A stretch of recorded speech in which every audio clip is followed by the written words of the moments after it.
Chairman மாணிக்க வாசகம் நடுநிலைப்பள்ளியில் 8ஆம் வகுப்பு படிக்கிறேன்.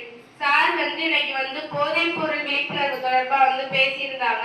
சார் சொல்லியிருந்தாங்க நம்மலாம் ட்ரக்ஸ்லாம் யூஸ் பண்ணக்கூடாது, யாரு யூஸ் பண்ணாலும் நம்ம அவங்கள யூஸ் பண்ணாதீங்க அப்படின்னு சொல்லணும் அப்படின்னு சொல்லியிருந்தாங்க. அதையும் கேட்கல அப்படின்னா 100க்கு போன் பண்ணி சொல்லலாம் அப்படின்னு சொல்லியிருந்தாங்க. நம்ம ட்ரக்ஸ்ங்கிறது எல்லா ஒரு சிலருக்கு மட்டும் இல்ல, எல்லாமே ட்ரக்ஸ் தான் அப்படின்னு சொல்லியிருந்தாங்க. அதுக்கப்புறம் சார் சொல்லியிருந்தாங்க நம்ம ட்ரக்ஸ் யூஸ் பண்றதுனால அது நமக்கும் நல்லதில்லை, நம்ம கூட இருக்கிறவங்களுக்கும் நல்லது இல்லை அப்படின்னு சொல்லியிருந்தாங்க.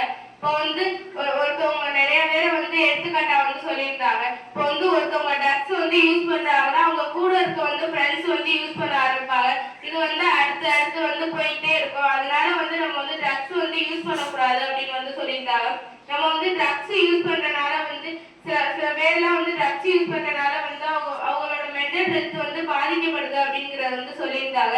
அதுக்கப்புறம் சார் சொல்லியிருந்தாங்க அதிகமா போன்லாம் பார்க்க கூடாது. அதே மாதிரி ஐடியில எல்லாம் பேர் வச்சுக்கிறது நம்ம ஒரு அடையாளத்துக்கு, ஆனா அதை ரவுடி இந்த மாதிரி இருக்க மாதிரிலாம் வைக்க கூடாது அப்படின்னு சொல்லியிருந்தாங்க. அதுக்கப்புறம் சார் சொல்லியிருந்தாங்க 2 வீலர் சின்ன பிள்ளைலாம் ஓட்டக்கூடாது. ஏதாச்சும் ஒண்ணு ஆயிடுச்சுன்னா அது நமக்கும் நல்லது இல்லை, நம்ம பேரண்ட்ஸுக்கும் நல்லது இல்லை. அதனால நம்மளும் 2 வீலர் ஓட்டக்கூடாது. வீட்டுல பக்கத்துல யாராச்சும் ஓட்டினா சொல்லணுங்கிறத சொல்லியிருந்தாங்க. நானும் யாராச்சும் ட்ரக்ஸ்லாம் யூஸ் பண்ணா போலீஸ்ட சொல்லுவேன். நானும் வீடு பக்கத்துல யாராச்சும் யூஸ் பண்ணா அவங்களுக்கு நானும் அட்வைஸ் கொடுப்பேன். நன்றி, வணக்கம்.